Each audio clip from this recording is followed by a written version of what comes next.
Voilà, je vous propose de démarrer notre atelier consacré aux métiers verts. Les ateliers de l'e-tour des métiers s'organisent de la manière suivante. Vous allez avoir un moment de présentation des différents métiers, présentation des formations liées à ces métiers et également présentation des modalités de stage. Vous avez l'opportunité de poser toutes vos questions via l'espace de discussion qui se trouve sur la plateforme sur laquelle vous êtes. Et donc, n'hésitez pas à poser vos questions. Elles seront relayées en fin de session et les différents intervenants pourront y répondre. Alors, pour animer, pour présenter cet atelier, nous avons plusieurs invités. Tout d'abord, des formateurs de l'EFP. Je vois que quelqu'un signale qu'il n'a pas de son. Est-ce que quelqu'un peut aider, Pilar, peut-être, sur la manière d'activer le son? Oui, est-ce que la personne est avec GSM?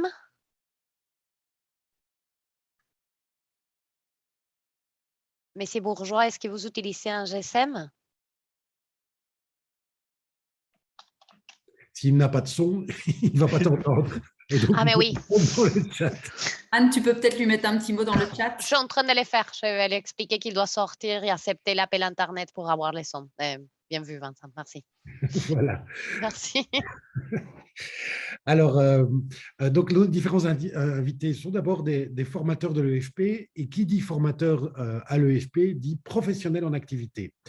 Donc, ce sont à la fois des témoins qui sont là parce qu'ils connaissent bien la formation, mais aussi et surtout parce que ce sont des témoins qui connaissent très bien les métiers dont ils vont vous parler. Certains d'entre eux sont en cours d'arrivée. Alors, je ne sais pas qui est déjà présent. Peut-être ils peuvent se signaler. Je pense que Pierre Paquin, qui est entrepreneur de jardin et architecte paysagiste, aura un peu de retard. Tu confirmes, Valérie? Raphaël Doubier est arboriste. Est-ce qu'il est là? Il est occupé à essayer de se connecter, donc il nous rejoint d'ici quelques secondes. Parfait.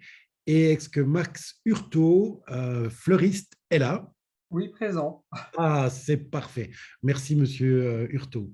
Pas de Par souci. ailleurs, une équipe est là pour vous accueillir aujourd'hui, mais pour vous accueillir aussi pendant toute la durée de la formation. Il y a tout d'abord Valérie Vandenberg qui est responsable du pôle construction. On vous indiquera tout à l'heure quels sont les métiers qui relèvent du pôle construction. David Tenings qui est responsable du pôle alimentation et qui a une des formations dont on vous parlera aujourd'hui à sa charge. Et enfin, Gaylor Deben, qui est collaborateur au pôle art, qui s'occupe, lui, du métier de fleuriste, dont on va avoir une présentation tout rapidement. Alors, vous le savez, l'EFP avec le SFPME, c'est un dispositif de formation en alternance. Qui dit en alternance dit stage. Et la personne cruciale pour trouver un stage et pour vous mettre en relation avec les entreprises et vous expliquer les modalités d'organisation des stages, c'est la déléguée à la tutelle, Soumaya Srifi, qui prendra la parole également tout à l'heure. Et j'ai le plaisir d'animer cet atelier pour vous ce soir. Alors, peut-être qu'on va un petit peu intervertir l'ordre de présentation en fonction de l'ordre d'arrivée des différents intervenants. Donc, on va voir quel est le premier métier qu'on nous propose. Entrepreneur de jardin, si j'ai bien compris, on va le décaler un petit peu. Donc, on va faire des va-et-vient. Ce n'est pas bien grave. On parlera du côté pratique en entreprise aussi. Arboriste, est-ce qu'on est déjà prêt à parler du métier d'arboriste? On attend encore un peu, sauf si Anne me confirme que M. Doumier est dans la salle d'attente. Et donc, on est prêt pour parler d'arboriste. On y reviendra après. Et donc, quelques questions qui sont posées à M. Hurtaud à propos du métier de fleuriste. Ben voilà. En quoi consiste votre métier, tout d'abord? Alors, le métier de fleuriste, c'est le but d'assembler des végétaux ensemble pour toute occasion. Donc, on a les fleurs coupées, on peut avoir aussi les plantes.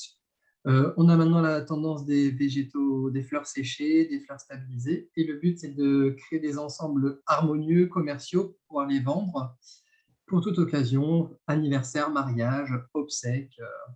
On doit s'adapter à toutes les occasions de l'année et de la vie. Voilà. On avait organisé un événement à l'EFP pour des plus jeunes, et on avait enregistré certains témoignages de ces plus jeunes. Et suite à à l'activité liée au métier de fleuriste, il avait dit: ah non, moi je croyais que c'était un passe-temps fleuriste, hein, on s'en souvient. Mais Eh ben non. c'est vrai, un Non, vrai c'est un métier. vrai métier et c'est un métier plus dur qu'on ne le croit. Voilà. Comment se déroule une journée type d'un fleuriste? Alors, je ne vais pas dire que c'est une journée type, mais c'est une semaine type, parce que chaque jour a un peu sa spécificité. Souvent, en général, les lundis, c'est le jour un peu off. Souvent, les magasins sont fermés. Après, le mardi, on fait le premier réassort de fleurs coupées qu'on doit nettoyer et installer dans le magasin joliment sur l'étalage. Le mercredi, en général, on prépare bouquet, montage pour la vente. Le jeudi, très souvent, il y a un deuxième arrivage pour compléter le week-end. Vendredi, pareil, toujours les commandes, préparer des montages pour la vente. Et samedi, dimanche, là, on est à fond, concentré sur la vente et s'occuper du client de A à Z. Ça, c'est vraiment une semaine type. On n'a pas une journée type. Après, les semaines, bien sûr, ne sont jamais les mêmes parce que la semaine dernière, c'était la fête des mères, donc tout a été chamboulé. Il suffit que Noël tombe au milieu de la semaine. Vous savez que vous avez 10 jours, 10 jours intenses avant Noël. Donc, c'est un métier où il faut être flexible, mais qui est toujours plein de dynamisme. Est-ce qu'il y a un temps qui est consacré également à tout le travail administratif si on est entrepreneur? Souvent, le moment administratif, c'est le jour de fermeture du magasin. Voilà. D'accord, parfait. Alors, quels sont les avantages et les contraintes du métier, s'il y en a? Je parle Alors, de contraintes. Ouais. l'avantage, on va commencer quand même par les bonnes choses, parce qu'il y en a quand même beaucoup, c'est qu'on travaille directement avec la nature. Donc, en plus, en ce moment, on est quand même sur une vague assez écologique. Donc, on a des producteurs qui font plus attention à la planète, qui nous proposent des produits plus naturels, donc moins de pesticides. Donc, on a toute cette chance de travailler avec la nature en direct et d'avoir tout un choix de couleurs et de variétés différentes. On a aussi la chance d'avoir des challenges par certains clients qui nous proposent des idées plus saugrenues les unes que les autres. Donc ça, c'est vraiment très intéressant. Et ça reste quand même un métier agréable parce que ça reste quand même un univers assez sympa. En général, un magasin, c'est quand même toujours très convivial. Ensuite, au niveau des inconvénients, c'est souvent le travail dans le froid et l'humidité. Et ça, c'est pas à négliger. On reste debout quasiment toute la journée. Si je pense sur une journée, on s'assoit 30-40 minutes, c'est du grand luxe. Ça, il faut le savoir. Et on porte quand même des charges lourdes aussi. Donc, tout ce qui est bac de fleurs rempli d'eau, c'est plus lourd que ce qu'on pense. Donc, ça, c'est vraiment les contraintes physiques. Et on a aussi le dérèglement au niveau du planning familial. Donc, il faut être prêt à travailler le samedi, le dimanche, les jours fériés. Donc, on vit un peu en décalé. Mais il y a des avantages et des inconvénients, comme tout métier. Bien sûr. Et alors, quels sont les débouchés, l'avenir de ce métier? Alors, bon, on va commencer par le basique. On peut être fleuriste en magasin. C'est tout aussi respectable qu'un grand fleuriste qui fait de l'événementiel. Mais maintenant, on a cette chance avec les réseaux sociaux que le fleuriste se développe dans plusieurs branches. On a donc fleuriste en magasin, comme je disais. On a le fleuriste formateur. On a le fleuriste événementiel. On a le fleuriste événementiel aussi, qui peut faire aussi des expositions, des grands galas, des mariages. Et on a une petite branche maintenant qui commence à se développer due à la tendance actuelle de l'écofleuriste, qui permet d'utiliser la fleur dans un autre système et tout en respectant la planète au maximum. D'accord, de nouveaux métiers qui fleurissent, c'est le cas de le dire. C'est ça, voilà. Voilà. Merci beaucoup. Peut-être qu'il y aura des questions Pas de pour souci. vous plus tard. Et donc, j'invite nos participants, s'ils ont des questions, à les formuler via l'espace de conversation, le chat. Mais en attendant, je propose peut-être à Gaylor Deben de nous présenter la formation de fleuriste telle qu'elle s'organise ici à l'EFP. Oui, merci Vincent. Donc effectivement, une formation de fleuriste assez complète qui va se dérouler donc sur un cursus de 3 ans. Donc la première année sera vraiment une année dite préparatoire où là, les candidats vont apprendre vraiment le b.a.-ba du métier. Et les 2 dernières années, outre les cours professionnels, les cours de gestion également seront appliqués pour que la personne diplômée puisse éventuellement s'installer en tant qu'indépendant en termes du cursus. Au niveau des conditions d'admission, nous sommes sur un second degré, donc à savoir une 4e année secondaire générale, technique ou artistique réussie, ou bien une 6e professionnelle réussie également. Et si par malchance, malheur, le candidat ne répondait pas au niveau des conditions d'admission en termes de diplôme, il est toujours possible de présenter un examen d'admission qui est gratuit. Donc, il ne faut pas hésiter à poser la question de savoir si son diplôme effectivement est valide ou non. Au terme du cursus, on reçoit donc un diplôme de chef d'entreprise ainsi qu'un certificat de gestion de base. Et c'est un métier qui nécessite beaucoup de praticité, de pratique en tant que tel. Et donc, la pratique en entreprise est obligatoire pour l'obtention du diplôme. Et ça, je laisserai tout à l'heure la part à Madame Sifri, qui nous en dira beaucoup plus long sur la pratique en entreprise et la manière de faire. Parfait, merci. Je ne crois pas que tu l'as nommé. Quel est l'horaire de cette formation? Alors, bien, en année préparatoire, donc la première année de formation, les cours se déroulent sur le mardi en journée, donc de 9h30 à 17h. Ensuite, ce D'accord, sera le mercredi pour les 2 autres années. d'accord. Parfait, merci. De nouveau, n'hésitez pas à poser vos questions complémentaires. Soumaya, si c'est OK pour toi, je propose que tu fasses le point sur les stages à la fin de l'ensemble des présentations sur les métiers, puisqu'il y a un côté assez transversal sur les stages, ou tu préfères intervenir tout de suite en étant spécifique sur chaque métier.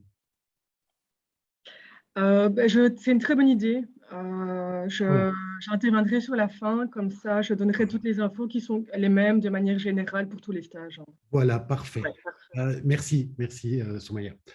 Alors, le métier suivant dont on souhaitait vous parler aujourd'hui, c'est le métier de maraîcher urbain, une nouvelle formation qui s'est lancée à l'EFP.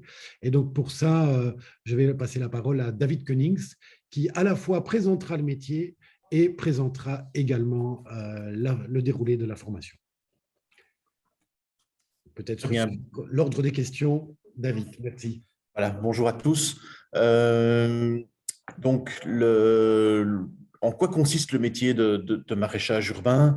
C'est donc, voilà, on va apprendre les bases, les enjeux du maraîchage urbain, les principes de la gestion administrative et comptable, mais aussi vous allez faire évidemment beaucoup de pratiques en pleine terre et en hors-sol, donc la gestion du sol et substrat, l'entretien des cultures, des récoltes et des bouturages. Cette formation s'inscrit vraiment aussi dans une stratégie de bien manger, hein, puisqu'on est au pôle alimentation ici, dans la stratégie Good Food, qui est très propre en région Bruxelles-Capitale. Et donc, vous pourrez probablement, si vous devenez maraîcher urbain, pouvoir vivre un petit peu d'une production maraîchère. On en reparlera un petit peu dans les débouchés un tout petit peu plus tard dans la présentation. Alors, comment se déroule une journée type d'un maraîcher urbain? Encore une fois, comme mon collègue l'a dit tout à l'heure, c'est également un métier dur. On se retrouve dehors, dans des conditions parfois climatiques pas faciles. Et donc, vous êtes amené à réaliser des opérations de mise en culture avec des semis, des repiquages, mais aussi bien des récoltes, des conditionnements, des stockages. Et là, on est vraiment dans une partie alors assez lourde. Donc, la journée type, au quotidien et tout au long de la semaine, vous gérez la production, les infrastructures et les équipements, le personnel si vous en avez, des conditionnements et des transformations, des produits récoltés, ainsi que quand même tout un aspect d'hygiène, de sécurité alimentaire et de traçabilité. Donc, c'est quand même quelque chose d'assez pointu au niveau du maraîchage urbain. Alors, quels sont les avantages et les contraintes du métier? Voilà, on l'a dit, c'est un métier relativement dur. On marche beaucoup aussi, hein, comme notre métier fleuriste, on se déplace beaucoup, parfois de manière un peu compliquée. Et pouvoir être résistant, c'est quand même quelque chose de bien parce que voilà, les conditions ici en Belgique, même si parfois on arrive à avoir du beau temps de plus en plus et que de travailler dehors, c'est gai, mais voilà, il faut quand même rester cohérent. Alors, quels sont les débouchés et l'avenir du métier de maraîcher urbain? C'est de pouvoir ouvrir votre propre entreprise de maraîchage ou votre ferme urbaine, vous aurez la possibilité de travailler comme maraîcher urbain dans une ferme urbaine, voire non urbaine, ou avec des spécificités un petit peu plus pointues ou précises dont on va parler un tout petit peu plus tard. Vous aurez la possibilité également de vous perfectionner dans des activités qui sont un tout petit peu plus connexes au maraîchage urbain, donc à la transformation de votre production. Donc on pense ici à des préparations culinaires telles que des potages, des confitures ou autres, que sais-je, il y a plein de possibilités, mais aussi pouvoir vous diriger vers tout ce qui est apiculture, permaculture, micro-pousses également, ce sont tous des possibilités de déboucher quand vous avez fini de vous former à ce métier. Alors maintenant, on va partir. Oui. Merci David. Et donc, un métier qui émerge. Oui, oui, tout à fait. Hein, c'est une nouvelle formation. Donc, voilà, la première année est en cours maintenant depuis quelques mois à peine. Et donc, c'est une formation qui a son succès. Donc, c'est une formation qui se passe sur 2 ans. Les conditions d'admission sont identiques à celles de mon collègue pour la partie fleuriste. Vous obtiendrez au bout des 2 ans un certificat de chef d'entreprise. Alors, petit détail et petite spécification au métier de maraîchage. Il n'y a pas de gestion séparée, c'est de la gestion intégrée et spécifique au métier. Donc, il sera donné tout au long des 2 ans de formation. Donc, ça fait partie intégrante du programme. Donc, vous avez des activités urbaines, plein d'air, hors sol, etc. Et en 2e année, vous avez vraiment tout un module de gestion et de création d'entreprise pour pouvoir être vraiment autonome et vraiment devenir maraîcher urbain à ce moment-là. Et encore une fois, puisque c'est l'ADN de l'EFP, la pratique en entreprise est obligatoire. Donc, vous avez une obligation de stage sur les 2 ans. Et ça, c'est ma collègue déléguée à la tutelle qui pourra vous donner un tout petit peu plus de détails sur les contenus, le nombre d'heures, etc. Merci Voilà. David. Vous le voyez dans ces 2 formations, et c'est vrai dans toutes nos formations pour adultes, la dimension entrepreneuriale et l'alternance, c'est ce qui fait vraiment la spécificité de notre offre de formation, et ces 2 dimensions-là sont très importantes. Alors, je propose de revenir en arrière, et je pense que Pierre Paquin est arrivé, et donc on va pouvoir parler du métier d'entrepreneur de jardin. Monsieur Paquin, vous êtes bien là? Vous pouvez ouvrir votre micro peut-être. Hop. Il y avait une question, je m'excuse, mais sur les horaires de cours que j'ai zappés. Donc, si tu veux bien, David, on va les prendre à la fin, toutes les questions. OK, très bien. Ça va? Donc, Monsieur Paquin qui est là, mais son micro est éteint là pour l'instant. Il faudrait activer votre micro, Monsieur Paquin. Voilà, je pense que c'est fait. Ça y est. Très bien. Bien. Bonjour. Écoute. Et merci de présenter ce métier en parcourant peut-être les différentes questions qui se trouvent là à l'écran. Oui, oui, oui. À vous la parole. Le métier d'entrepreneur de jardin, d'architecte paysagiste aussi. Donc, ça consiste à entretenir ou aménager des espaces verts dans des maisons. Ça peut aller sur différentes échelles. Donc, ça peut être un balcon jusqu'à un jardin ou un parc pour les plus grandes demeures. Donc, c'est aménagé. Maintenant, les jardins sont considérés plutôt comme une pièce supplémentaire de la maison. Avec la période Covid qu'on a eue, les gens maintenant ont apprécié de plus en plus d'avoir un jardin ou en tout cas un petit espace vert à portée de main. Donc, nous, notre métier, c'est de le chouchouter, de l'aménager au goût des clients et de s'occuper de toute cette verdure qui parcourt donc l'espace. Donc, un des aspects de métier, c'est vraiment de travailler avec des êtres vivants. Donc, que ce soit les plantes elles-mêmes et puis tout l'écosystème qui en découle, les insectes, les oiseaux, etc. Tous les petits animaux qui peuvent y habiter. Donc, voilà, c'est ce qui rend aussi le métier des plus agréables. Alors, comment se déroule une journée type? Ben, c'est un peu compliqué parce que justement, un des avantages de ce métier, justement, c'est qu'on n'a pas vraiment de journée type.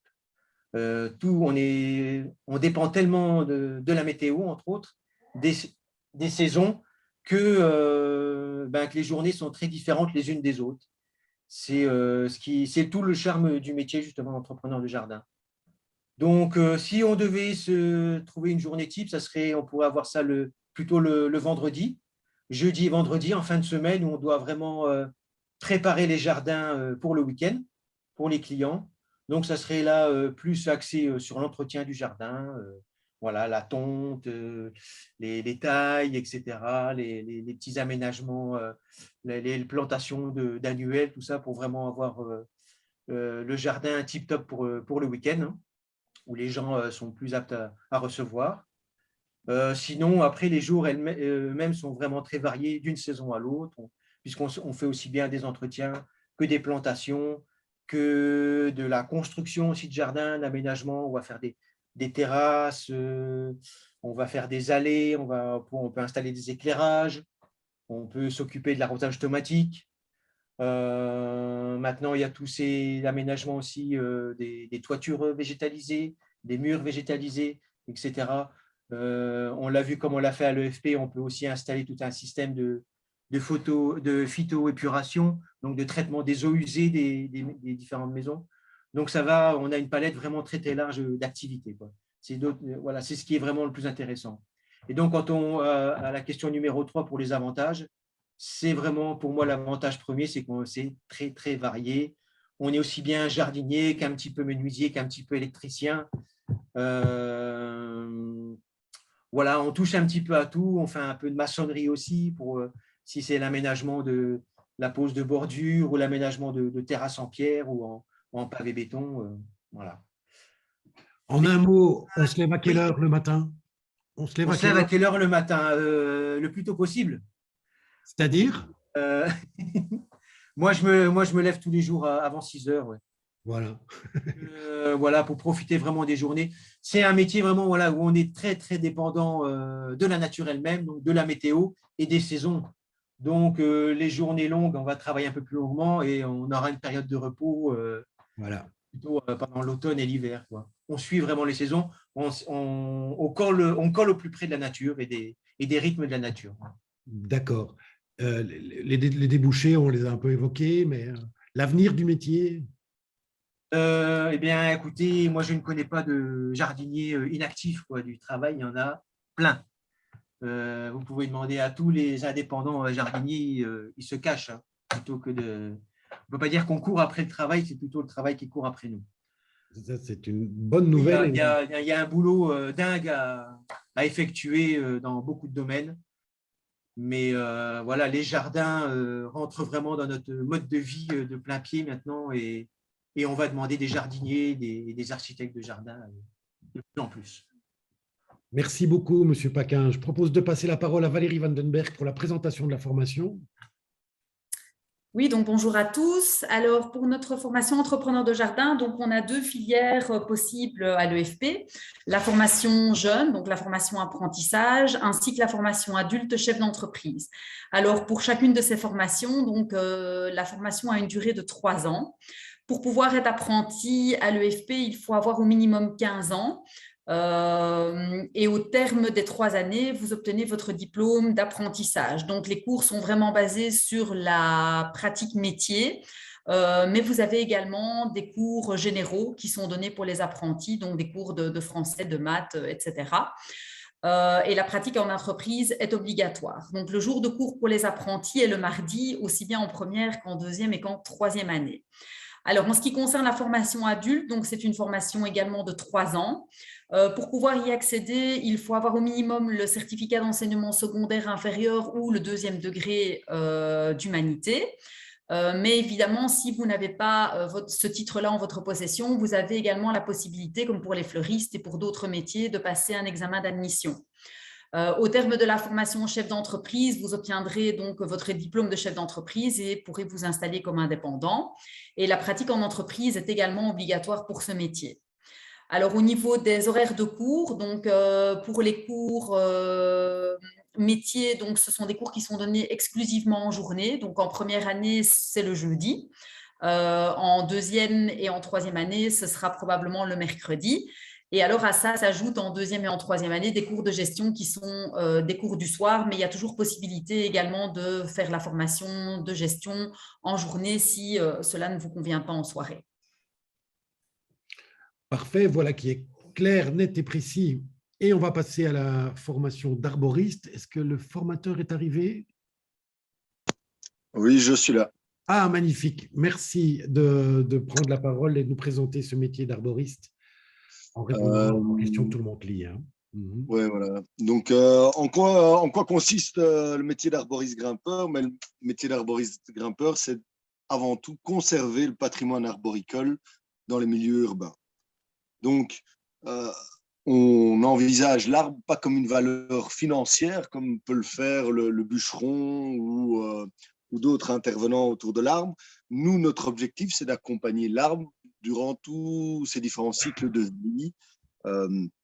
Et donc, on va passer, notre travail va consister à faire des diagnostics des arbres, à prévoir et à justifier des interventions sur les arbres, également à intervenir sur les arbres, et puis, dans une vision à plus long terme, à proposer des plans de gestion du patrimoine arboricole, que ce soit pour les particuliers ou des gestionnaires publics, etc. Alors, une journée type, c'est une journée autour de l'arbre, parce que c'est une journée où on va intervenir autour de l'arbre, mais le métier, comme expliqué précédemment, on peut passer par du diagnostic, on peut tailler un arbre, on peut abattre un arbre, on peut planter un arbre, on peut favoriser son environnement, un arbre. Donc, on va avoir pas vraiment une journée type, mais on va avoir une journée autour de l'arbre. Et donc, on doit être sensibilisé à la nature et à l'arbre. Il faut aimer l'arbre, évidemment. La prochaine question, c'est quels sont les avantages et les contraintes du métier?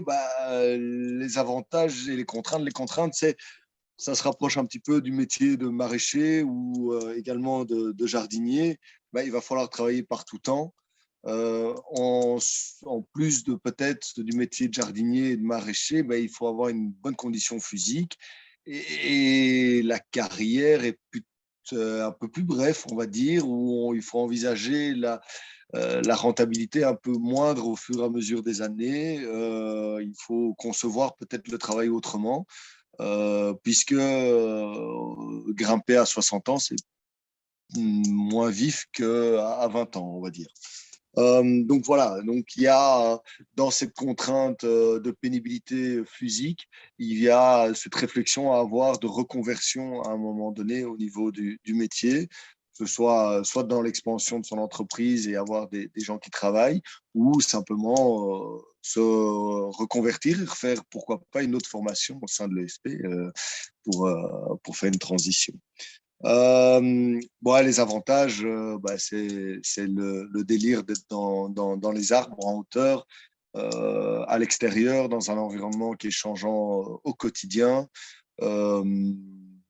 C'est un métier passion, donc il faut aimer ce qu'on fait, puisque c'est exigeant tant au niveau du temps, mais pas le temps atmosphérique, mais le temps, parce que ça prend énormément de temps, ça demande énormément d'énergie.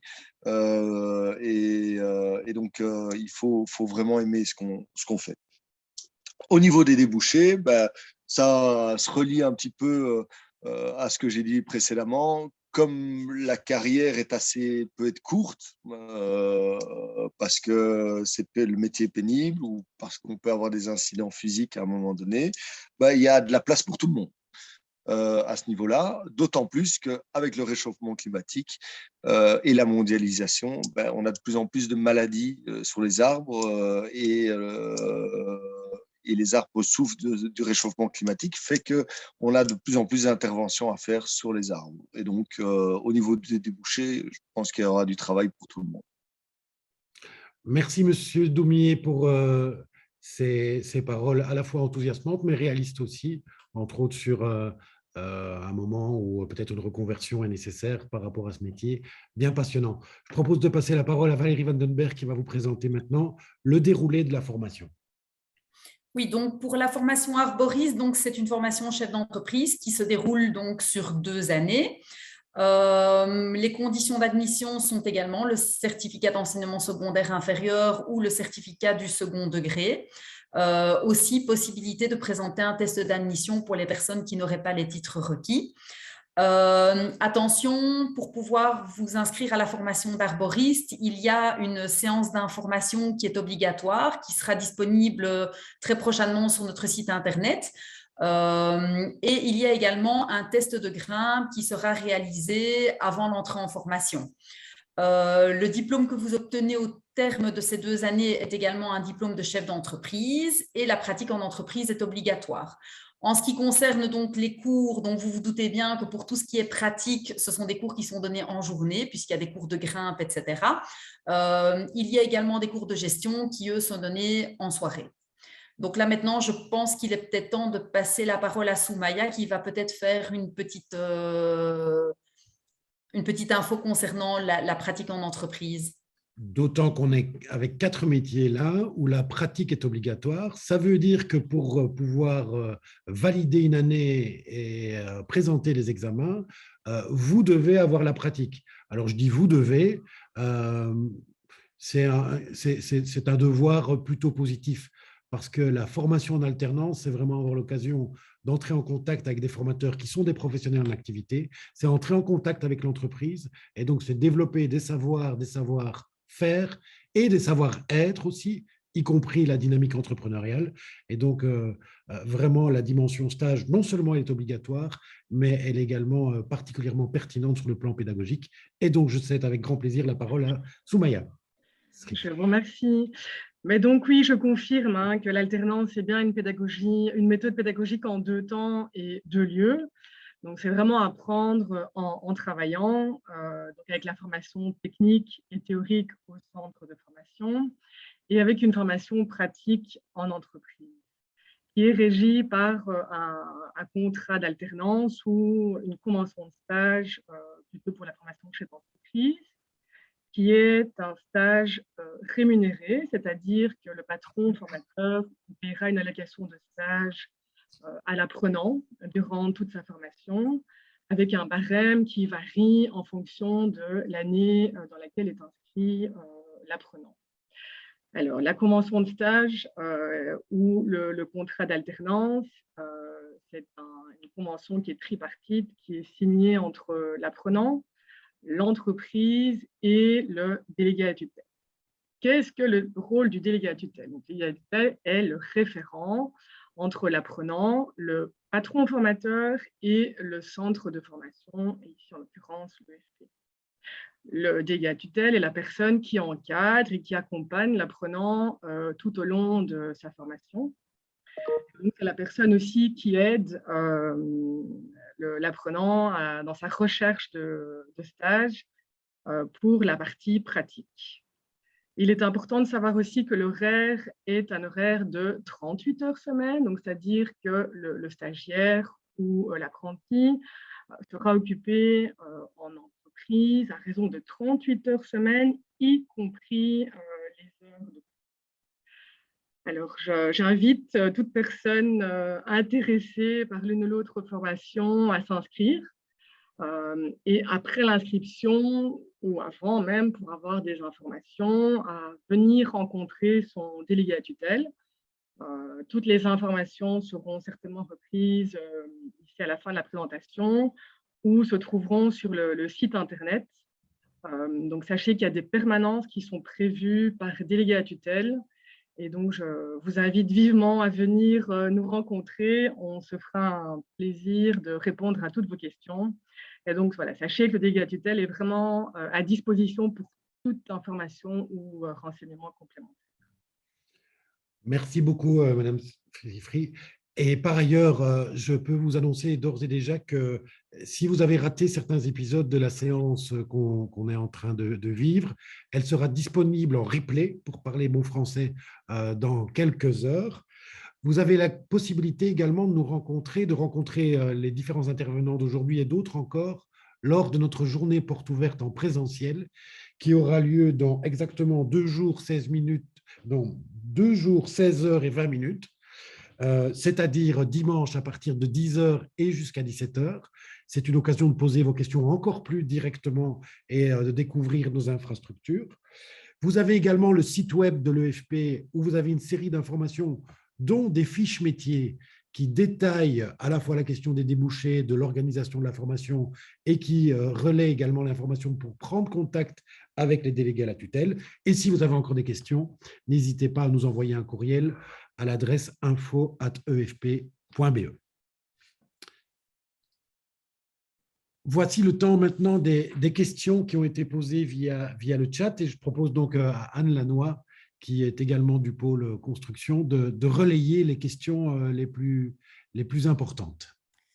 Merci Vincent. Oui, donc les questions qu'on a reçues, c'est principalement donc, pour la formation de maraîcher urbain. Donc, je vais m'adresser à David. La première question, c'était quand ont lieu les cours de maraîcher urbain? On a perdu David. Ah, il n'est plus là. Ah, il nous a abandonnés. Il nous a abandonnés. Eh ben, on va faire comme tout le monde doit faire, hein. C'est aller voir sur le site internet.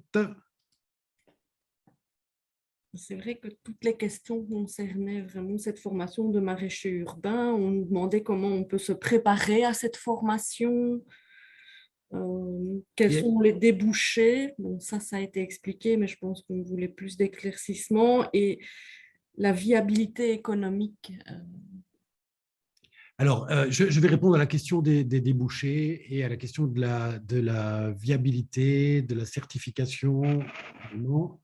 Est-ce que les stages en entreprise peuvent être suivis bénévolement? Je vais tenter de répondre à toutes ces questions-là. On est face à un métier qui est en émergence, clairement. Et donc, la réalité de ce métier-là, c'est qu'il y a sa place à faire. Il y a pas mal de nouvelles entreprises autour du maraîchage urbain qui se créent, qui sont en cours, je dirais, de déploiement. Mais on doit la vérité de dire que la viabilité économique de ces entreprises-là, elle n'est pas encore confirmée. C'est d'ailleurs une des raisons pour lesquelles on a voulu proposer une formation qui allie la dimension liée au maraîchage urbain, mais aussi avec la dimension entrepreneuriale, pour vraiment que les personnes qui ont ce projet-là eh bien, aient l'occasion aussi de se projeter sur les questions de viabilité économique. Mais il est vrai qu'aujourd'hui, pour vivre véritablement de cette activité-là, eh bien, il faut être ingénieux, perspicace, particulièrement volontaire. Mais on fait le pari, et on ne fait pas le pari tout seul, j'y reviendrai, que c'est un secteur qui va être amené à se développer et qui, à court voire moyen terme, va devenir une filière tout à fait prometteuse et pleine de sens, y compris sur le plan économique. Alors, je dis qu'on n'est pas les seuls à le penser. Le gouvernement bruxellois nous soutient dans cette initiative. Son administration également de l'économie soutient cette initiative parce qu'il y a un véritable potentiel. Donc, je dirais, pas évident, mais il y a énormément de sens à se lancer dans cette activité-là. Alors, est-ce que la certification donne accès à des financements pour se développer? Pas directement, mais j'imagine qu'un beau dossier établi avec un beau projet où il y a cette certification, où il y a cette formation, eh bien, ça représenterait une plus-value pour trouver du financement, que ce soit un financement privé ou un financement public. Alors, le nombre d'heures de pratique, et c'est vrai pour tous les métiers, il y a un minimum de 250 heures. Mais l'optimal, c'est de faire l'alternance full, la Rolls-Royce de l'alternance, et ils sont nombreux à être dans des Rolls-Royce de l'alternance ici à l'EFP, c'est vraiment avoir la convention de stage complète, et donc les fameuses 38 heures semaine temps de formation compris. Mais le minimum par année, c'est 250 heures, effectivement. Dans certains cas, parce que ça faisait partie des questions, il y a la possibilité, mais à certaines conditions, de faire un stage dit non rémunéré.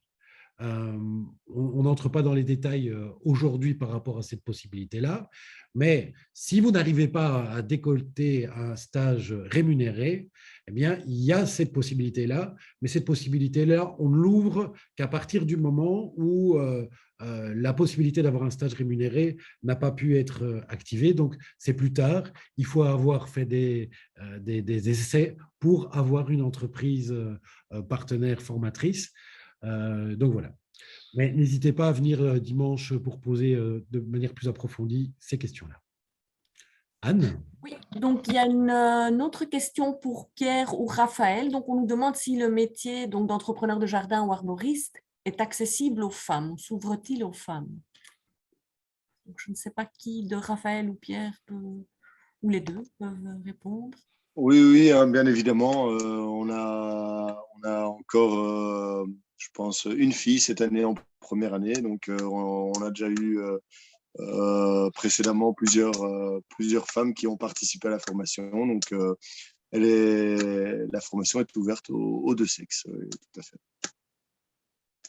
Et si je peux faire preuve de sexisme, mais dans le bon sens, je peux dire aussi que dans tous ces métiers qui sont un petit peu dits genrés, historiquement et culturellement réservés plutôt aux hommes, quand une femme se lance dans ces métiers-là, en général, elle est vachement plus douée que les gaillards et elle brille dans ces métiers-là avec énormément de pertinence et de compétences. On fera un débat dimanche, je sais pas qu'un. J'ai une question pour Pierre. Est-ce irréaliste de vouloir travailler dans les métiers du verre si on est arachnophobe?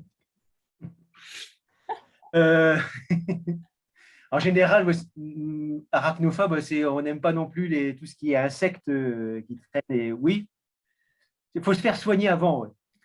C'est dommage parce qu'on rate beaucoup de choses. Mais évidemment, on est confronté aux habitants des jardins, il y en a. Ce n'est pas des espaces aseptisés, donc forcément, un jardin vivant, il a tous ses habitants, dont les araignées.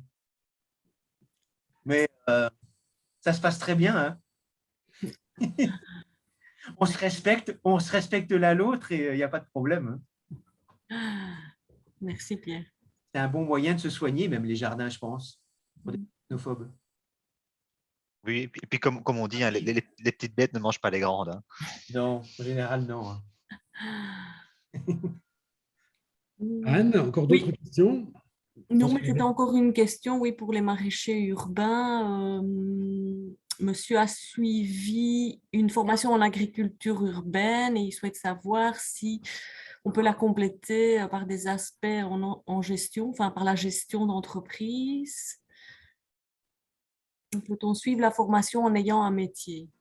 Alors, on peut tout à fait suivre la formation en ayant un métier et je dirais même que si, il faut analyser la situation, mais si votre métier est lié à la formation, s'exerce dans le secteur de la formation, cette activité peut être valorisée comme pratique professionnelle, les fameuses 250 heures minimum. Oui, monsieur est animateur pédagogique sur un potager communal.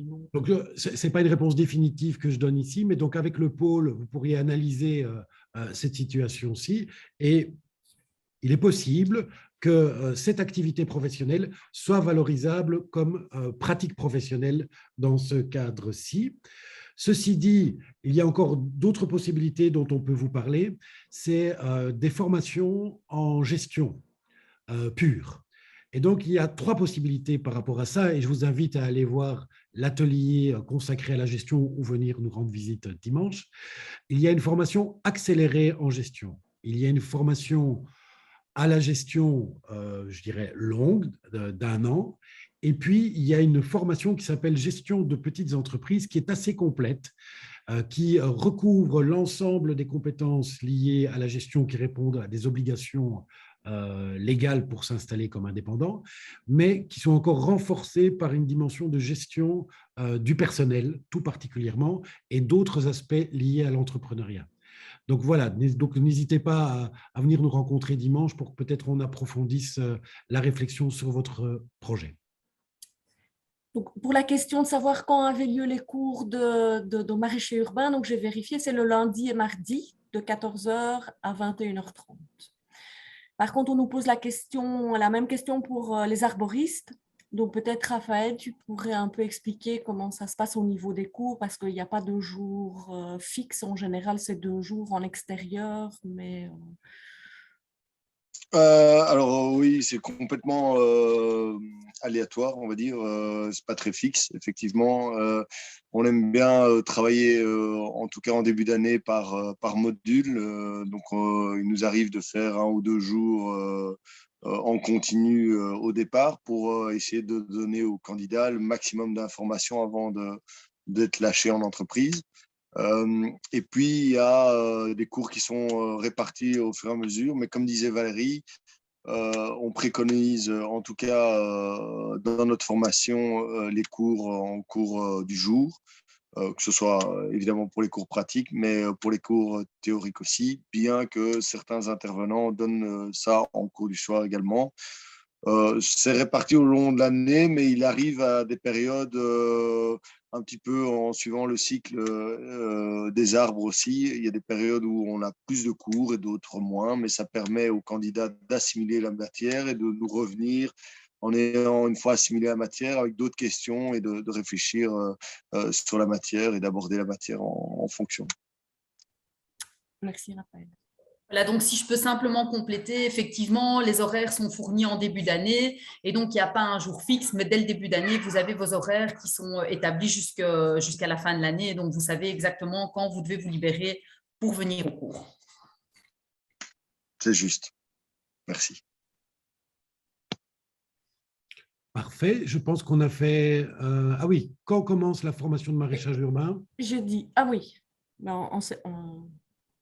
en septembre, j'imagine. Il y en a une qui a débuté ici en janvier. Et elle commence en janvier pour des raisons de cycle, justement, naturel. Donc, ce sera janvier 2023. Voilà. Et donc, quelqu'un n'est pas arrivé à temps donc, pour le métier de fleuriste. Donc, on veut juste rappeler que l'atelier sera disponible en replay, dans les heures qui viennent. Et sinon, vous avez la possibilité également de nous rendre visite dimanche à la journée porte ouverte qui se déroule ici à Stal, à Uccle, de 10h à 17h ce dimanche. Vous êtes les bienvenus et il va faire beau, donc ça va être très sympathique. Voilà, je pense qu'on est tout doucement arrivé au bout de cet atelier. Peut-être des informations sur les inscriptions. Si vous avez envie de vous inscrire, à partir du 16 mai, vous avez la possibilité de remplir un formulaire de demande d'inscription en ligne. Vous verrez qu'on vous demande une série de documents dans ce formulaire et qu'ensuite, on vous invite à une inscription. Ensuite, pour la question des stages, vous prendrez contact, vous irez lors des permanences des délégués à la tutelle. Les moments vous seront également renseignés sur le site web. Avant de conclure, je vous suggère de répondre à un petit sondage. On aime bien voir si les choses qu'on organise sont organisées de la bonne façon. Et donc, il y a un petit questionnaire assez rapide qui est lancé et je vous remercierai de bien vouloir y répondre. Votre avis nous intéresse.